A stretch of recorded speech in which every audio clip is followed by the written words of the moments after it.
Rajeev Gowda ji, 13 minutes. Thank you, Deputy Chairman, sir. So I would like to start by congratulating the Finance Minister on one of the vision statements that she has laid out in this budget, and that is the idea that every home will get piped water. Many years ago in the 1980s, Karnataka had a minister called Abdul Nazir Saab, and he ensured that drinking water was provided to every village. Now, this proposal is going to take that water and provide it to every household, which should be their right. It is very nice to see pictures, beautiful pictures of women carrying pots of water. That's good for the artists, but that is drudgery for the women and children who spend huge amounts of their time and energy transporting water for their daily domestic needs. It's time we made that history. But sir, translating that vision into reality requires funding, requires a plan. And that is not clear for me in this particular budget. There is a budget allocated to the National Rural Drinking Water Program. It's about 9,150 crores, but that is not enough for anything which is of this magnitude in terms of its ambition. And when you look at other water-related programs, whether it is the Blue Revolution programs, whether it is the Ganga program, whether it's the River Conservation program, they seem to be facing budget cuts. So what is the mismatch between the vision and the ability to put money behind that vision? That is the question that I would ask. This is an urgent issue. Recently, we've seen in Chennai the kind of challenges that people are facing in terms of accessing drinking water or water for domestic use. This is the result of ecologically damaging activities, unsustainable urbanization that has taken place over decades. This is a story that is repeated not just in Chennai, but in every other city, in every town that is urbanizing without paying attention to ecological needs and to water. But when you think about water and how to ensure that people get access to drinking water, the solutions that many of my learned colleagues are offering are grand engineering solutions like interlinking rivers. So that can be an ecological disaster. What we need to pay attention to are decentralized solutions and attempts to ensure that engineering is in the form of reuse, recycle, and those sorts of methods that will ensure that whatever is used, a large amount of that which is non-potable is put to better use through better engineering of housing, better engineering of buildings, rather than these massive infrastructure projects that are being talked about. If you want examples, come to Karnataka. We will show you what we have done with farm ponds. We will show you what we have done with the largest drip irrigation project called Ramtal Marol. We will show you how inter-river basin linking can be done, for example, through the KC Valley scheme, which we get water to Bengaluru from Kaveri, and that after use is treated and uplifted to the neighboring Kolar and Chikballapur districts where I come from, and therefore that is intelligent. But large-scale, massive interlinking projects, that doesn't work. It will be an ecological disaster. So, the Finance Minister talked about the 150th anniversary of Mahatma Gandhi, the concept of a Gandhipedia, etc. This reminds me, and the Economic Survey also was reminded of Gandhi's talisman, where he said, when you want to think about whether a policy is right or wrong, recall the face of the weakest person whom you have seen and ask yourself if that step that you contemplate is going to make a difference to his or her life, whether it's going to give him or her control over their life and destiny. So therefore, drawing from that talisman, let's look at this budget and the impact on certain vulnerable sections. First of all, women, half our population. So in this budget, or if you look at the difference between budget estimate 2018-19 and revised estimate 2018-19, for 100% women-oriented schemes and programs, there's a 40% decline in funding. So what's happening here? Is there no concern for 100% women-oriented programs? That's one concern. There's a lot of talk about what's being done for agriculture and for the rural sector. There's a huge amount of money that has been increased for the Kisan Samman Nidhi. But we pointed it out earlier, and I point it out again. That program helps only landowners. It helps me, but it does not help the landless labor. It does not help tenant farmers, it does not help sharecroppers, it does not help the numerous women who are now running their farms because of the increasing feminization of agriculture. And that is a huge gap that this government must address. Let's think about the investment in human capital, our health, our education, etc. So, unlike last time when we didn't see much of an increase, this time the National Rural Health Mission is up by 7%. But when you see acute encephalitis syndrome cropping up in Bihar, cropping up in Assam and elsewhere, you can understand that there's a huge problem in rural India, and a 7% increase in NRHM is hardly sufficient to be able to attain the kinds of outcomes that we want on the health front for our most vulnerable rural brethren. Further, the BJP manifesto talked about upgrading district hospitals to medical colleges. But instead, the funding allocated for that is down by 36%. So what is the statement? What is the reality?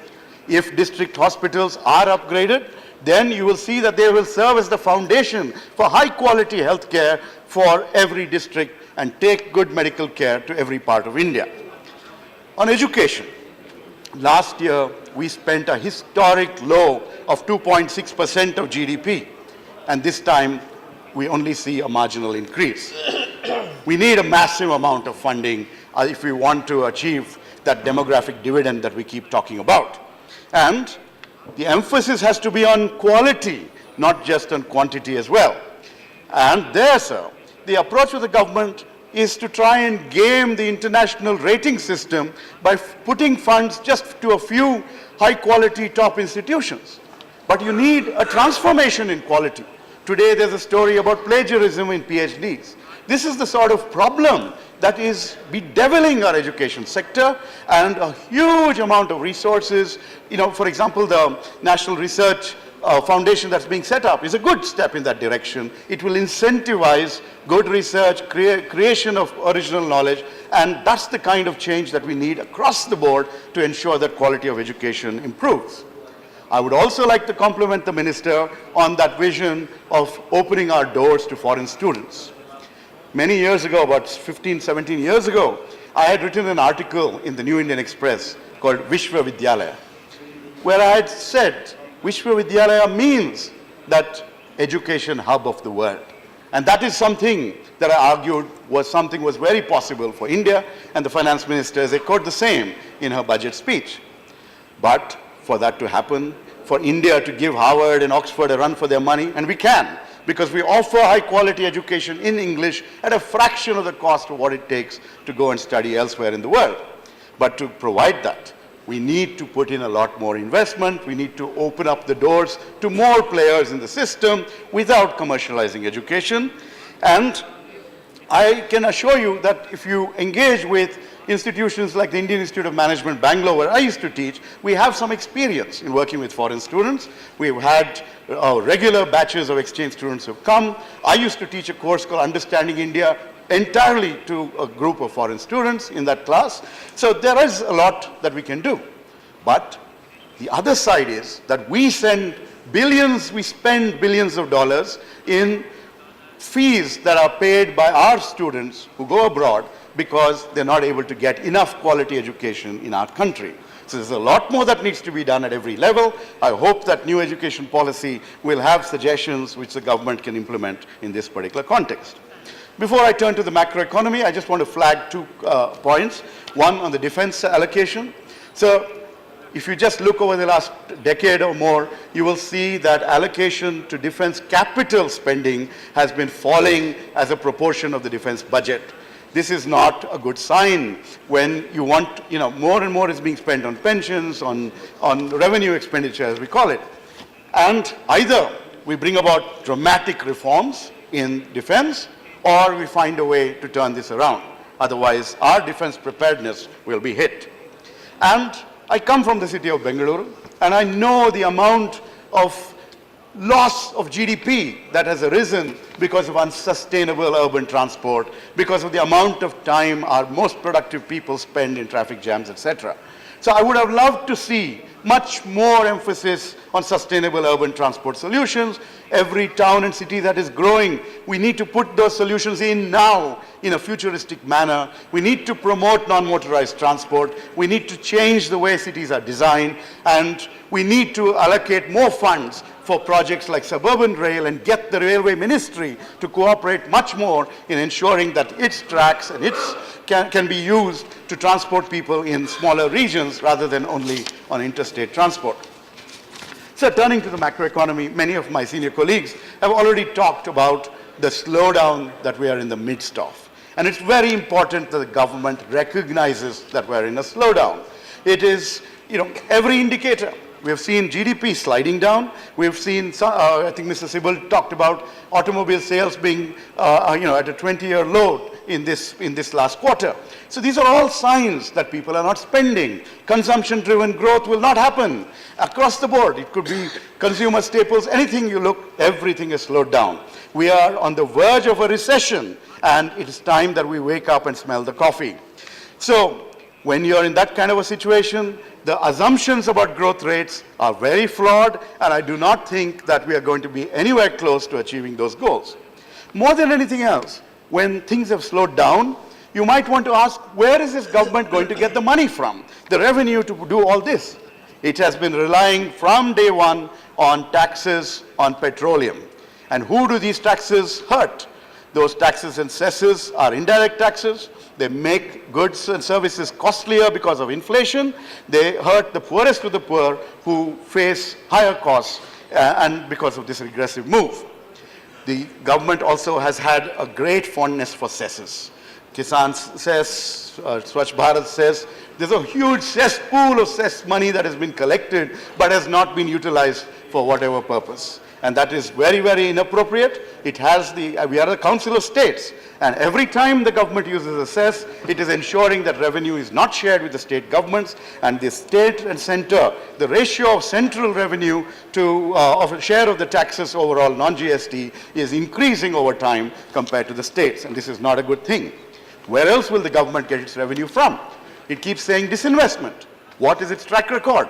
Getting ONGC and LIC to buy other PSUs is not disinvestment.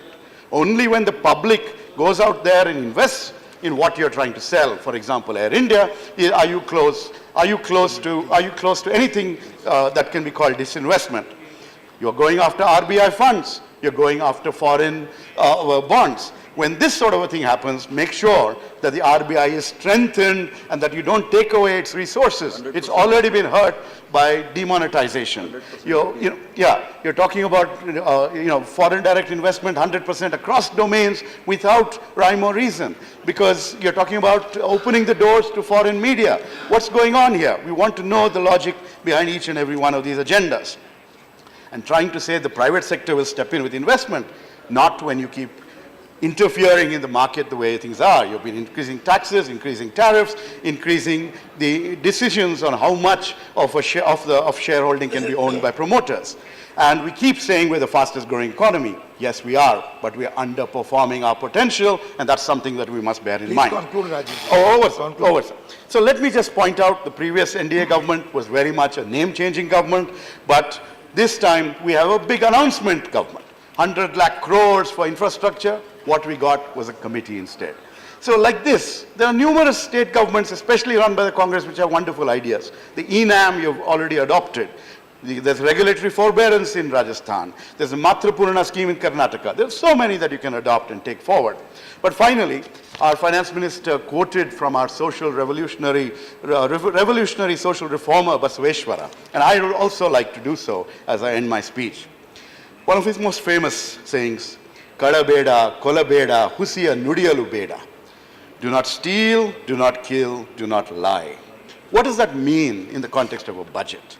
It means do not rely on indirect taxes that squeeze money from the hard-earned money of the poor. Conclude now. It says do not let bad policies and neglect kill our farmers. And it says do not let the credibility of our data and statistics suffer. These should be the principles of Basaveshwara that guide the finance minister, and I wish her well as she takes the economy forward. Thank you very much.